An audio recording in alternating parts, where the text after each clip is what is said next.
ತಮಿಳಿನಿಂದ ಕನ್ನಡ ಹುಟ್ಟಿದೆ ಎಂದಿದ್ದ ನಟ ಕಮಲ್ ಹಾಸನ್ ತಮ್ಮ ಹೇಳಿಕೆಗೆ ಬದ್ಧ. ನಾನೇನು ತಪ್ಪು ಮಾತನಾಡಿಲ್ಲ, ಕ್ಷಮೆ ಕೇಳುವುದಿಲ್ಲ ಅಂತ ಉದ್ದಟತನ ತೋರಿದ್ದಾರೆ. ನನ್ನ ಹೇಳಿಕೆಯನ್ನು ತಪ್ಪಾಗಿ ಅರ್ಥೈಸಲಾಗಿದೆ. ಭಾಷೆಯ ಬಗ್ಗೆ ಮಾತನಾಡೋಕೆ ರಾಜಕಾರಣಿಗಳು ಅರ್ಹರಲ್ಲ. ಭಾಷೆಯ ಬಗ್ಗೆ ಮಾತನಾಡೋ ಅರ್ಹತೆಯೂ ಅವರಿಗಿಲ್ಲ. ನನ್ನನ್ನು ಸೇರಿಸಿ ಈ ಬಗ್ಗೆ ಇತಿಹಾಸಕಾರರು, ಪುರಾತತ್ವ ಶಾಸ್ತ್ರಜ್ಞರು ಚರ್ಚೆ ಮಾಡಲಿ. ಇದೆಲ್ಲವನ್ನ ಇಲ್ಲಿಗೆ ಬಿಟ್ಬಿಡೋಣ. ಇದು ನಾನು ನೀಡುತ್ತಿರುವ ಉತ್ತರವಲ್ಲ, ವಿವರಣೆ. ಪ್ರೀತಿ ಯಾವತ್ತೂ ಕ್ಷಮೆಯನ್ನ ಬೇಡೋದಿಲ್ಲ ಅಂತ ಹೇಳಿದ್ರು. ಈ ಹೇಳಿಕೆ ಕರ್ನಾಟಕದಲ್ಲಿ ಬೆಂಕಿಯ ಕಿಚ್ಚು ಹೊತ್ತಿಸಿದೆ. And what I say is right. There's a third angle to it. That's what I said. The scholars and language experts, they will say they both are right, but they must decide where they want to belong, with their family or the languages that came from the north. That's up to you. It's a democratic country. This is not an answer. This is an explanation. Love will never apologize. Love will never. ಕನ್ನಡದ ಕುರಿತಂತೆ ಕಮಲ್ ಹಾಸನ್ ನೀಡಿರುವ ಹೇಳಿಕೆ ಕುರಿತಂತೆ ಶಿವರಾಜ್ ಕುಮಾರ್ ಮೌನ ಮುರಿದಿದ್ದಾರೆ. ಖಾಸಗಿ ಕಾರ್ಯಕ್ರಮದಲ್ಲಿ ಮಾತನಾಡಿರುವಂತಹ ನಟ ಶಿವರಾಜ್ ಕುಮಾರ್, ಕನ್ನಡದ ಬಗ್ಗೆ ಕಮಲ್ ಹಾಸನ್ ಅವರಿಗೂ ಪ್ರೀತಿ ಇದೆ. ಕಮಲ್ ಅವರು ಬೆಂಗಳೂರಿಗೆ ಬಂದಾಗ ಕೇಳಬಹುದಿತ್ತು. ಈ ವಿಚಾರವೆಲ್ಲ ಕಮಲ್ ಹಾಸನ್ ಅವರಿಗೆ ಗೊತ್ತಾಗುತ್ತದೆ. ಅವರೇ ಎಲ್ಲವನ್ನ ಸರಿಪಡಿಸಿಕೊಂಡು ಹೋಗ್ತಾರೆ. ಕನ್ನಡಕ್ಕಾಗಿ ನಾನು ಹೋರಾಟವನ್ನ ಮಾಡ್ತೀನಿ, ಕನ್ನಡಕ್ಕಾಗಿ ನಾನು ಸಾಯ್ತೀನಿ. ಮೊನ್ನೆ ಕಮಲ್ ಅವರು ಕಾರ್ಯಕ್ರಮಕ್ಕೆ ಕರೆದಿದ್ದಕ್ಕೆ ನಾನು ಹೋಗಿದ್ದೆ ಅಷ್ಟೇ ಅಂತ ಹೇಳಿದ್ರು.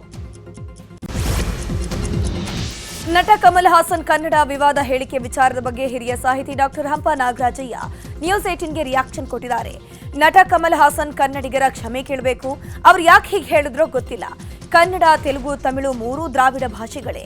ಯಾವ ಭಾಷೆಯೂ ದೊಡ್ಡದಲ್ಲ, ಯಾವ ಭಾಷೆಯೂ ಚಿಕ್ಕದಲ್ಲ. ಕನ್ನಡ ಭಾಷೆಯ ಪ್ರಾಚೀನತೆಯನ್ನ ಮರೆಮಾಚುವ ಕೆಲಸವನ್ನ ತಮಿಳಿಗರು ಆಗಾಗ ಮಾಡ್ತಾನೆ ಇರ್ತಾರೆ.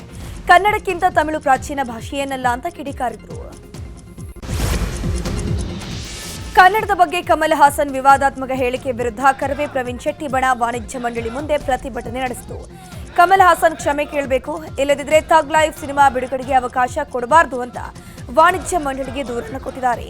ಬಳಿಕ ಮಾಧ್ಯಮಗಳಿಗೆ ಮಾತನಾಡಿರುವಂತಹ ಪ್ರವೀಣ್ ಶೆಟ್ಟಿ, ಶಿವರಾಜ್ ಕುಮಾರ್ ಅವರ ಮುಂದೆಯೇ ಈ ಮಾತುಗಳನ್ನು ಹೇಳಿದ್ದು ಸರಿಯಲ್ಲ.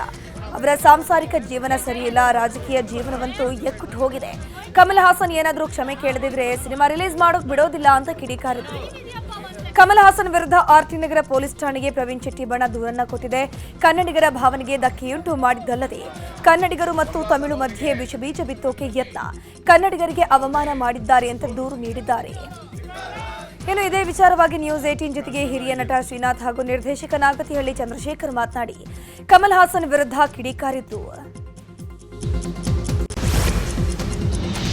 ತಮಿಳು ಭಾಷೆಯಿಂದ ಕನ್ನಡ ಹುಟ್ಟಿದೆ ಎಂಬ ಕಮಲ್ ಹಾಸನ್ ಹೇಳಿಕೆ ವಿಚಾರದ ಬಗ್ಗೆ ಮಾತನಾಡಿದ ಸಿಎಂ ಸಿದ್ದರಾಮಯ್ಯ, ಕನ್ನಡ ಭಾಷೆಗೆ ದೀರ್ಘಕಾಲದ ಇತಿಹಾಸವಿದೆ. ಪಾಪ ಕಮಲ್ ಹಾಸನ್ ಅವರಿಗೆ ಅದು ಗೊತ್ತಿಲ್ಲ ಅನ್ಸುತ್ತೆ ಅಂತ ಹೇಳಿದ್ರು. ತಮಿಳಿನಿಂದ ಕನ್ನಡ ಹುಟ್ಟಿದೆ ಎಂಬ ಕಮಲ್ ಹಾಸನ್ ಹೇಳಿಕೆಗೆ ಶಿವಮೊಗ್ಗದಲ್ಲಿ ಸಚಿವ ಮಧು ಬಂಗಾರಪ್ಪ ರಿಯಾಕ್ಷನ್ ಕೊಟ್ಟಿದ್ದಾರೆ. ಕಮಲ್ ಹಾಸನ್ ಯಾವ ಕಂಟೆಂಟ್ಗೆ ಸಂಬಂಧಪಟ್ಟಂತೆ ಹೇಳಿದ್ದಾರೋ ಗೊತ್ತಿಲ್ಲ. ನಮ್ಮ ಕನ್ನಡ ಭಾಷೆಯ ಬಗ್ಗೆ ನಮಗೆ ಗೌರವ ಇದೆ. ಇನ್ನೊಬ್ಬರು ಹೇಳಿ ಅದನ್ನ ತಿಳ್ಕೊಳ್ಳೋ ಅವಶ್ಯಕತೆ ನಮಗಿಲ್ಲ. ರಷ್ಯಾ ಮತ್ತು ಜರ್ಮನ್ ಭಾಷೆಯಲ್ಲಿ ಸಂಸ್ಕೃತದ ಪದಗಳಿವೆ. ಇವರು ಯಾವ ರೀತಿ ಹೋಲಿಕೆ ಹೇಳಿದ್ದಾರೆ ಅನ್ನೋದನ್ನ ಗಮನಿಸಬೇಕಿದೆ ಅಂತ ಹೇಳಿದ್ರು. ಇನ್ನು ಇದೇ ವಿಚಾರವಾಗಿ ಸಚಿವ ಸಂತೋಷ್ ಲಾಡ್, ಸಚಿವ ಎಂಬಿ ಪಾಟೀಲ್ ಕೂಡ ರಿಯಾಕ್ಷನ್ ಕೊಟ್ಟಿದ್ದಾರೆ. ಇನ್ನು ಕಮಲ್ ಹಾಸನ್ ಕನ್ನಡ ವಿರೋಧಿ ಹೇಳಿಕೆ ವಿಚಾರದ ಬಗ್ಗೆ ಆರ್ ಅಶೋಕ್ ಕೂಡ ಪ್ರತಿಕ್ರಿಯಿಸಿದ್ದು, ಅವನೊಬ್ಬ ತಲೆತುರುಕ ಹುಚ್ಚ, ಅವನಿಗೆ ಕನ್ನಡ ಸಿನಿಮಾದಲ್ಲಿ ಬಹಳಷ್ಟು ಅವಕಾಶ ಕೊಟ್ಟಿದ್ದಾರೆ. ಋಣ ತೀರಿಸುವ ಕೆಲಸ ಮಾಡಬೇಕಿತ್ತು. ಅವನೂ ಸಹ ನಗರ ನಕ್ಸಲ್. ಸರ್ಕಾರವೇ ಅವರನ್ನ ಬಹಿಷ್ಕಾರ ಹಾಕಬೇಕು ಅಂತ ಕಿಡಿಕಾರಿದ್ರು. ಅವನು ಅದೇ ಥರದವನೇ, ಹುಚ್ಚುಚ್ಚಾಗಿ ಮಾತಾಡ್ತಾನೆ. ಪಾರ್ಟಿ ಮಾಡ್ದ, ಪಾರ್ಟಿ ಮುಳುಗೋಯ್ತು. ಅವ್ರಿಗೆ ಇಡೀ ರಾಜ್ಯದಲ್ಲಿ ಕರ್ನಾಟಕದ ನಾನೆಲ್ಲ ಕನ್ನಡಿಗರು ಬಹಿಷ್ಕಾರ ಹಾಕಬೇಕು. ಕರ್ನಾಟಕದೊಳಗೆ ಬರೋಕ್ಕೆ ಬಿಡಬಾರ್ದು. ಅವನು ಗಳಿಗೆ ವಿನಂತಿ ಮಾಡ್ತೀನಿ, ಸರ್ಕಾರನೂ ಕೂಡ ಕನ್ನಡಕ್ಕೆ ದ್ರೋಹ ಬಗ್ದಂಥವ್ರಿಗೆ ಅವರ ಚಿತ್ರಗಳನ್ನು ಕರ್ನಾಟಕದಲ್ಲಿ ಬಹಿಷ್ಕಾರ ಹಾಕಬೇಕು. ಸರ್ಕಾರನೇ ಹಾಕಬೇಕು. ಕನ್ನಡ ಸಂಘಗಳು ಒತ್ತಾಯ ಮಾಡಬೇಕು. ನಾನು ಒತ್ತಾಯ ಮಾಡ್ತಾ ಇದ್ದೀನಿ.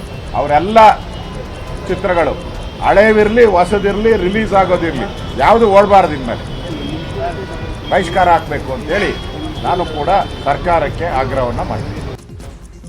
ಕನ್ನಡದ ಬಗ್ಗೆ ಕಮಲ್ ಹಾಸನ್ ವಿವಾದಿತ ಹೇಳಿಕೆ ಕುರಿತು ಬಿಎಸ್ ಯಡಿಯೂರಪ್ಪ ಕೂಡ ಪ್ರತಿಕ್ರಿಯೆ ಕೊಟ್ಟಿದ್ದಾರೆ. ಈಗಾಗಲೇ ನಾನು ಅವರ ಹೇಳಿಕೆಯನ್ನ ಖಂಡಿಸಿದ್ದೇನೆ. ಕಮಲ್ ಹಾಸನ್ ಅವರ ಹೇಳಿಕೆ ಸರಿಯಿಲ್ಲ ಅಂತ ಹೇಳಿದ್ದಾರೆ. ಯಾವುದೇ ರೀತಿ ಹೇಳಿಕೆಗಳನ್ನ ಕೊಡಬಾರ್ದು, ಅದನ್ನು ಎಲ್ಲರೂ ಖಂಡಿಸಿದ್ದಾರೆ. ಈಗಾಗಲೇ ನಾನು ಸಹ ಆ ರೀತಿ ಹೇಳಿಕೆ ಕೊಡೋದು ಅವರು ಶೋಭೆ ತರುವಂಥದ್ದಲ್ಲ ಅಂತ ಹೇಳಿಬಿಟ್ಟು ಹೇಳಕ್ಕೆ ಇಚ್ಛೆ ಮಾಡಿದೆ. ಮಂಗಳೂರಿನ ಬಂಟ್ವಾಳದಲ್ಲಿ ಕೊಲೆಯಾಗಿದ್ದ ಅಬ್ದುಲ್ ರೆಹಮಾನ್ ಅಂತ್ಯ ಸಂಸ್ಕಾರ ನಿನ್ನೆ ನಡೆದಿದೆ. ಅಂತಿಮ ಯಾತ್ರೆಯಲ್ಲಿ ಸಾವಿರಾರು ಜನರು ಭಾಗಿಯಾಗಿದ್ದರು. ಬಂಟ್ವಾಳದ ಕೊಳತ್ತ ಮಜಲಿನಲ್ಲಿರುವಂತಹ ಮೊಯುದ್ದೀನ್ ಜುಮ್ಮಾ ಮಸೀದಿಯಲ್ಲಿ ರೆಹಮಾನ್ ದಫನ್ ಕಾರ್ಯ ಮಾಡಲಾಯಿತು. ಮಂಗಳೂರಿನಲ್ಲಿ ಅಬ್ದುಲ್ ರೆಹಮಾನ್ ಕೊಲೆ ಪ್ರಕರಣದ ಬೆಚ್ಚಿ ಬೀಳಿಸೋ ವಿಡಿಯೋವೊಂದು ವೈರಲ್ ಆಗ್ತಾ ಇದೆ. ಅಬ್ದುಲ್ ರೆಹಮಾನ್ ಕೊನೆ ಉಸಿರೆಳೆಯುವಂತಹ ಮೊದಲಿನ ವಿಡಿಯೋ ವೈರಲ್ ಆಗಿದೆ. ಭೀಕರ ದಾಳಿಯಿಂದ ನರಳಿ ಅಬ್ದುಲ್ ರೆಹಮಾನ್ ಕೊಲೆ ಸಂಬಂಧ 15 ಮಂದಿಯ ವಿರುದ್ಧ ಬಂಟ್ವಾಳ ಗ್ರಾಮಾಂತರ ಠಾಣೆಯಲ್ಲಿ ಪ್ರಕರಣ ದಾಖಲಾಗಿದೆ.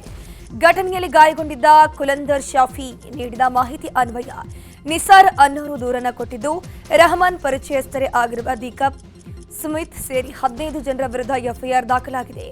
ಎಫ್ಐಆರ್ನಲ್ಲಿ ಉಲ್ಲೇಖಿಸಿರೋ ದೀಪಕ್ ಸೇರಿದಂತೆ 3 ವಶಕ್ಕೆ ಪಡೆದಿರುವಂತಹ ಪೊಲೀಸರು ವಿಚಾರಣೆಯನ್ನ ಮುಂದುವರೆಸಿದ್ದಾರೆ. ಇನ್ನು ಮೆರವಣಿಗೆ ವೇಳೆ ಕಾಂಗ್ರೆಸ್ ನಾಯಕರ ವಿರುದ್ಧ ಮುಸ್ಲಿಂ ಮುಖಂಡರು ಆಕ್ರೋಶ ವ್ಯಕ್ತಪಡಿಸಿದ್ದು, ನಮಗೆ ಪಕ್ಷಕ್ಕಿಂತ ನಮ್ಮ ಮುಸ್ಲಿಂ ಸಮುದಾಯ ಮುಖ್ಯ. ನಮ್ಮ ಮುಸ್ಲಿಂ ಸಮುದಾಯಕ್ಕೆ ರಕ್ಷಣೆಯೇ ಇಲ್ಲದಂತಾಗಿದೆ. ನಮಗೆ ಸರ್ಕಾರದಿಂದ ರಕ್ಷಣೆ ಬೇಕು. ಶಾಸಕರು ಸಾಮೂಹಿಕವಾಗಿ ರಾಜೀನಾಮೆ ಕೊಡಲಿ. ಸಿಎಂ ಡಿಸಿಎಂ ಜಿಲ್ಲೆಗೆ ಆಗಮಿಸಬೇಕು ಅಂತ ಕಾಂಗ್ರೆಸ್ಸಿಗರ ಮೇಲೆ ಮುಸ್ಲಿಂ ಮುಖಂಡರು ಆಕ್ರೋಶ ವ್ಯಕ್ತಪಡಿಸಿದರು. ಬಂಟ್ವಾಳದಲ್ಲಿ ರೆಹಮಾನ್ ಬರ್ಬರ ಹತ್ಯೆ ಪ್ರಕರಣ ಸಂಬಂಧ ಫರಂಗಿಪೇಟೆಯಲ್ಲಿ ಭಾರೀ ಸಂಖ್ಯೆಯಲ್ಲಿ ಜನರು ಜಮಾಯಿಸಿ ರಸ್ತೆ ತಡೆದು ಸರ್ಕಾರದ ವಿರುದ್ಧ ಆಕ್ರೋಶ ವ್ಯಕ್ತಪಡಿಸಿದ್ದು, ರೆಹಮಾನ್ ಕೊಂದವರನ್ನ ತಕ್ಷಣವೇ ಬಂಧಿಸಬೇಕು ಅಂತ ಪ್ರತಿಭಟನೆ ಮಾಡಿದ್ರು. ಈ ವೇಳೆ ಪ್ರತಿಭಟನಾಕಾರರನ್ನ ನಿಯಂತ್ರಿಸೋಕೆ ಹರಸಾಹಸ ಪಟ್ಟರು. ಬಳಿಕ ಆಕ್ರೋಶಗೊಂಡಿದ್ದ ಗುಂಪನ್ನ ಪೊಲೀಸರು ಚದುರಿಸಿದ್ರು. ಈ ವೇಳೆ 3 ವಶಕ್ಕೆ ಪಡೆಯಲಾಗಿದೆ. ರೆಹಮಾನ್ ಬರ್ಬರ ಹತ್ಯೆ ಪ್ರಕರಣ ಸಂಬಂಧ ಸಾಮಾಜಿಕ ಮಾಧ್ಯಮದಲ್ಲಿ ಮತ್ತೆ ರಿವೆಂಜ್ ವಾರ್ ಶುರುವಾಗಿದೆ. ಟಾರ್ಗೆಟ್ ಬಾಯ್ ಪೇಜ್ ಮೂಲಕ ರಿವೆಂಜ್ ಬೆದರಿಕೆ ಹಾಕಲಾಗಿರುವಂಥದ್ದು. ಬಜರಂಗ ದಳ ಮುಖಂಡ ಭರತ್ ಕುಮೇಲ್ದು ಫೋಟೋ ಹಾಕಿ ರಿವೆಂಜ್ ಪೋಸ್ಟ್ ಹಾಕಿದ್ದಾರೆ. ರೆಹಮಾನ್ ಕೊಲೆ ಕೇಸ್ ಸಂಬಂಧ ಸರ್ಕಾರದ ವಿರುದ್ಧ ಮುಸ್ಲಿಂ ಯುವಜನ ಒಕ್ಕೂಟದ ಅಧ್ಯಕ್ಷ ಅಶ್ರಫ್ ಕಲ್ಲೇಗ ಆಕ್ರೋಶ ವ್ಯಕ್ತಪಡಿಸಿದ್ದಾರೆ. ರಾಜ್ಯದಲ್ಲಿ ಒಬ್ಬ ನಾಲಾಯಕ್ ಗೃಹ ಸಚಿವರಿದ್ದಾರೆ. ಅವರಿಗೆ ಪೊಲೀಸ್ ಇಲಾಖೆ ಮೇಲೆ ನಿಯಂತ್ರಣವೇ ಇಲ್ಲ. ಉಸ್ತುವಾರಿ ಸಚಿವರು ಜಿಲ್ಲೆಗೆ ಅತಿಥಿ ಉಪನ್ಯಾಸಕರ ರೀತಿಯಲ್ಲಿ ಆಗಮಿಸುತ್ತಾರೆ. ಸುಹಾಸ್ ಶೆಟ್ಟಿ ಕೊಲೆ ಬಳಿಕ ಹಲವೆಡೆ ದ್ವೇಷದ ಭಾಷಣ ಮಾಡಲಾಗಿದೆ. ದ್ವೇಷ ಭಾಷಣ ಮಾಡಿದವರ ಮೇಲೆ ಶಿಸ್ತು ಕ್ರಮ ಕೈಗೊಳ್ಳುವ ಕಾರ್ಯ ನಡೆದಿಲ್ಲ. ಸ್ಪೀಕರ್ ಖಾದರ್ ಅಡ್ಜಸ್ಟ್ಮೆಂಟ್ ರಾಜಕಾರಣ ಮಾಡುತ್ತಿದ್ದಾರೆ. ಸರ್ಕಾರ ಮುಸ್ಲಿಮರಿಗೆ ನೀಡಿದ ಎಲ್ಲ ಬಿಟ್ಟಿ ಭಾಗ್ಯ ಹಿಂಪಡೆಯಲಿ. ಮುಸ್ಲಿಮರನ್ನ ನೆಮ್ಮದಿಯಾಗಿ ಬದುಕೋಕೆ ಅವಕಾಶ ಮಾಡಿಕೊಡ್ಲಿ ಅಂತ ಆಕ್ರೋಶ ಹೊರಹಾಕಿದರು. ಮಂಗಳೂರಿನಲ್ಲಿ ಕೋಮು ಗಲಭೆ ನಿಲ್ಲದ ಹಿನ್ನೆಲೆ ಸಚಿವ ಎಂಬಿ ಪಾಟೀಲ್ ರಿಯಾಕ್ಷನ್ ಕೊಟ್ಟಿದ್ದಾರೆ. ಯಾವುದೇ ಸರ್ಕಾರ ಇದ್ರೂ ಇಂತಹ ಘಟನೆಗಳು ನಡೀತಾನೆ ಇರ್ತವೆ. ಕೂಡಲೇ ಕ್ರಮ ಕೈಗೊಳ್ಳುವಂತೆ ಸಿಎಂ ಸೂಚನೆ ಕೊಟ್ಟಿದ್ದಾರೆ. ಮೊನ್ನೆ ಒಂದು ಘಟನೆ ನಡೆದಿದೆ. ಆತ ಕೂಡ ರೌಡಿ ಶೀಟರ್. ಇದರಲ್ಲಿ ಜಾತಿಯ ವಿಚಾರ ಇರೋದಿಲ್ಲ. ಇವರು ಎಲ್ಲರೂ ಕೂಡ ಒಂದೇ ರೌಡಿ ಶೀಟರ್ಗಳು. ಈ ರೀತಿಯ ವಾತಾವರಣ ಸೃಷ್ಟಿ ಮಾಡಿದವರು ಬಿಜೆಪಿಯವರು ಅಂತ ಕಿಡಿಕಾರಿದ್ರು. ಇದೇ ವಿಚಾರವಾಗಿ ಸಚಿವ ದಿನೇಶ್ ಗುಂಡೂರಾವ್ ಕೂಡ ಕ್ರಮದ ಭರವಸೆ ಕೊಟ್ಟಿದ್ದಾರೆ.